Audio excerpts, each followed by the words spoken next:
Au nom du Père, du Fils et du Saint-Esprit. Amen. Mes très chers frères et sœurs, nous nous retrouvons pour cette 5e et dernière mémoire de la passion de notre Seigneur Jésus-Christ durant ce carême. La semaine prochaine, nous nous souviendrons encore de la passion, mais plus du point de vue de la Vierge Marie, puisque ça sera Notre-Dame des Douleurs. Et cette dernière mémoire de la passion, c'est le sang du Christ. Après avoir fait les instruments durant 3 semaines, puis les plaies de notre Seigneur vendredi dernier, c'est le précieux sang que nous vénérons. Et je dirais qu'aujourd'hui a un petit peu une forme jubilaire, puisque le saint principal à qui nous devons la manifestation du précieux sang de Jésus célèbre sa fête en ce 15 mars. Car le 15 mars, ce n'est pas seulement la fête de Sainte Louise de Marillac, mais aussi la fête de Saint Longuin, ou Longinus, celui que vous voyez sur l'icône au pied de la croix. C'est le centurion qui perça le côté de Jésus. Et oui, car l'Église a canonisé un des bourreaux de notre Seigneur Jésus-Christ. Non pas pour rien. Et en vous parlant de ce qu'a vécu Longinus, vous comprendrez à quel point le précieux sang de Jésus est quelque chose d'unique. Longuin était donc un centurion. Il est au pied de la croix. Il est un des bourreaux chargé de cette basse besogne de mettre les criminels à mort, car pour les Romains, le Christ n'est qu'un criminel. L'Évangile nous parle de lui. Il est chargé de rompre les jambes des criminels qui ne sont pas morts pour éviter qu'on les enlève de la croix et qu'ils se sauvent. Et arrivé devant Jésus, on se rend compte qu'il a déjà rendu l'esprit. Et donc Longuin prend sa lance et transperce le cœur du Christ. L'évangile s'arrête, il en sort du sang et de l'eau. L'évangile s'arrête là. La tradition veut que Longuin était borgne et qu'à ce moment précis, une goutte de sang a touché son œil et l'a guéri instantanément. Il a retrouvé la vue. Et il n'a pas fait que retrouver la vue physique, c'est la vue spirituelle, surtout qu'il a trouvé ce jour-là. Et nous en revenons à l'évangile de mercredi de l'aveugle-né, avec cet aveuglement spirituel qui est bien souvent plus puissant et bien plus violent que l'aveuglement physique. Cet aveuglement spirituel va faire de Longuin le premier témoin du précieux sang de Jésus. On dit qu'il va emmener avec lui un peu de cette terre imbibée du sang du supplicié, qu'il va garder, conserver près de lui. Par la suite, il ira jusqu'en Italie, où il finira ses jours martyr, en ayant versé son sang pour celui qu'il avait lui-même transpercé. Et les reliques de ce précieux sang sont toujours aussi en Italie, conservées près de la tombe de Saint Longuin. Il y a beaucoup de reliques du précieux sang, car on a estimé que les proches, et vous savez aussi que cela se rapporte à la tradition hébraïque qui veut que l'on ne laisse aucun morceau de corps qui ne soit pas enterré. C'est pour cela que quand il y a des attentats en Israël, on l'a encore vu malheureusement le 7 octobre, vous voyez des dizaines et des dizaines de rabbins avec des sacs qui sont là à ramasser toute parcelle de chair ou toute pierre imbibée de sang pour les mettre ensemble de manière à enterrer tout. Et c'est aussi pour cela qu'il y a quelques années, en grande révérence, ils ont enterré les restes humains qui avaient été malheureusement conservées à l'université de Strasbourg, de ces expériences horribles qui ont eu lieu pendant la guerre, et que les restes étaient conservés dans des bocaux tranquillement à l'université depuis 80 ans, et ça ne choquait personne. Ils ont été restitués à la communauté juive et ils ont été enterrés pieusement au cimetière de Cronenbourg. Donc, cela explique aussi comment et pourquoi nous avons des reliques du sang du Christ. Parce que, on le sait, à la Réforme, certains ont crié avant et à diable, ça n'existe pas, c'est des inventions. Mais quand on sait la tradition hébraïque de conserver tout ce qui a pu être une partie du corps humain, cela nous choque beaucoup moins. Et c'est pour cela que le linge de Véronique, imbibé du sang du Christ, avait été conservé. C'est pour cela que le linceul, plus tard, a été conservé, que toutes ces reliques de la Passion ont été pieusement conservées par les proches du Christ. Et on sait par la tradition que certains ont recueilli la terre imbibée du sang de notre Seigneur. Ainsi, nous en trouvons quelques pierres apportées par un croisé à Neuvy-Saint-Sépulcre, près de Bourges. Neuvy, ça s'est appelé Saint-Sépulcre, justement parce qu'on a ramené des reliques du précieux sang de Jésus et des pierres du sépulcre. Ils ont même poussé assez loin, c'est que l'église de ce village a été construite selon la forme de la basilique du Saint-Sépulcre de Jérusalem. Et d'ailleurs, c'est même intéressant parce que la basilique du Saint-Sépulcre a été reconstruite 10 fois depuis. Celle de Neuvy est toujours dans son état original, de cylindre parfait, avec un cône, un toit en forme de cône, telle qu'elle était faite au Moyen-Âge. Il y en a, j'ai perdu le fil, à Bruges, la plus importante, puisque c'est un caillou assez gros, imbibé du sang du Christ, qui a été ramené par Thierry d'Alsace, qui était comte de Flandre, et qui est toujours conservé à Bruges, et dont la procession tous les ans, durant le jeudi de l'Ascension, est phénoménale.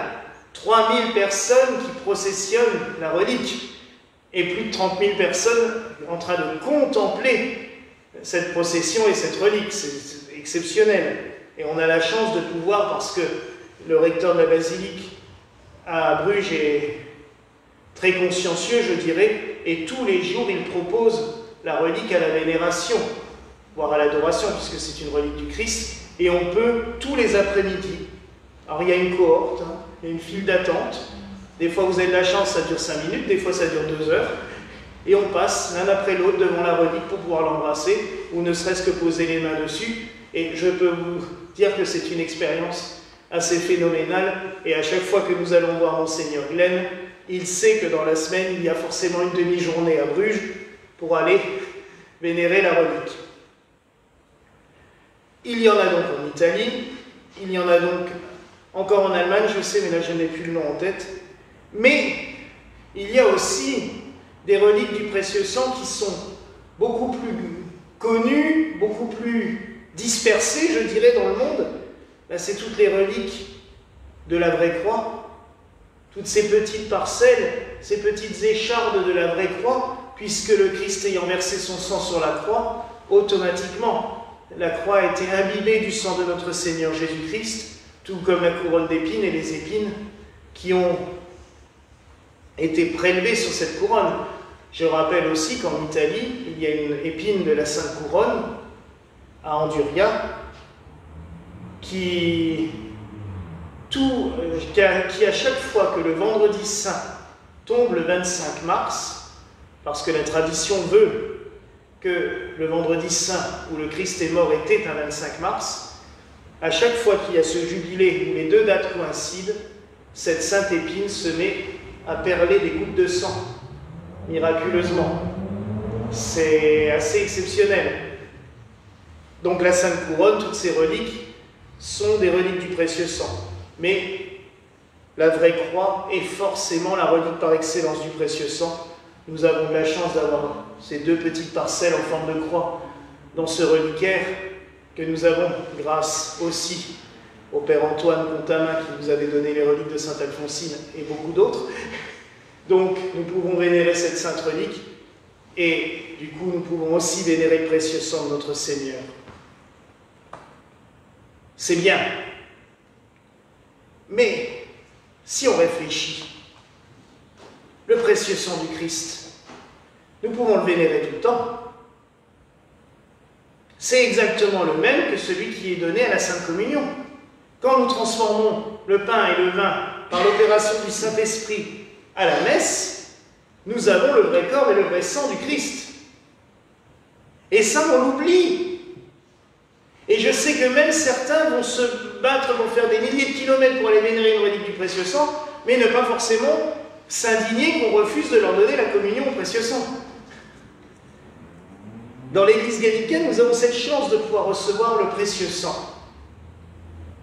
Et moi, j'en goûte, je vous le dis vraiment, cette chance depuis 25 ans cette année, parce que c'est une des premières choses qui m'a marqué quand j'ai lu les spécificités de l'Église gallicane, c'était « Nous pouvons communier au précieux sang ». Jamais, j'avais 19 ans quand j'ai découvert l'Église, jamais de ma vie, je n'avais reçu le sang du Christ à la messe. Alors on nous dit, oui, dans le corps il y a le sang. C'est pas vrai, puisque justement, sur la croix, corps et sang se sont séparés. Et on dit bien que la communion, c'est tout est dans tout, mais quand même. De plus, le Christ nous dit une parole qui est dans l'Évangile. Quand il partage le pain, il dit « Mangez, ceci est mon corps ». Quand il partage le vin, il dit « Buvez-en tous, ceci est mon sang ». Il a précisé tous pour le précieux sang, alors qu'il ne le dit pas pour le corps. On ne sait même, on n'a pas encore compris pourquoi. Peut-être que dans les mystères des cieux, on le saura un jour, mais pour l'instant, on ne le sait pas. Mais si le Christ a précisé « Buvez-en tous », pourquoi restreindre la Sainte Communion? Il nous faut recevoir le précieux sang. Parce que je vous le rappelle aussi, je le dis régulièrement, mais j'aime cette vision des choses. Nous communions au corps, mais quand nous communions au sang du Christ, c'est à son âme que nous communions. Et c'est pour cela que le dimanche, quand c'est des fêtes du Christ, je demande toujours au frère Antoine de nous chanter Anima Christi. Quand je communie, je bois le précieux sang et que j'entends « Âme du Christ, sanctifie-moi », mais c'est merveilleux de pouvoir recevoir le sang du Christ. Nous communions à son âme, cette âme divine qui s'est offerte à nous. Et encore une fois, le Christ ne veut qu'une chose, c'est que nous soyons divinisés, c'est ce qu'il dit à de nombreuses reprises sous diverses manières, que nous devenions comme lui et comme le Père, que nous approchions d'eux. Alors recevoir le précieux sang, c'est participer à cette divinité du Christ. Vous savez, quand on verse l'eau dans le calice, nous avons cette formule. Mais la grande messe gallicane, et dans d'autres rites, il y a une deuxième formule qu'on utilise pour verser l'eau dans le calice, que notre humanité soit unie à ta divinité. Et oui, mes frères et sœurs, la goutte d'eau que le prêtre verse dans le vin au moment de l'offertoire, c'est nous-mêmes qui nous unissons à la divinité du Christ.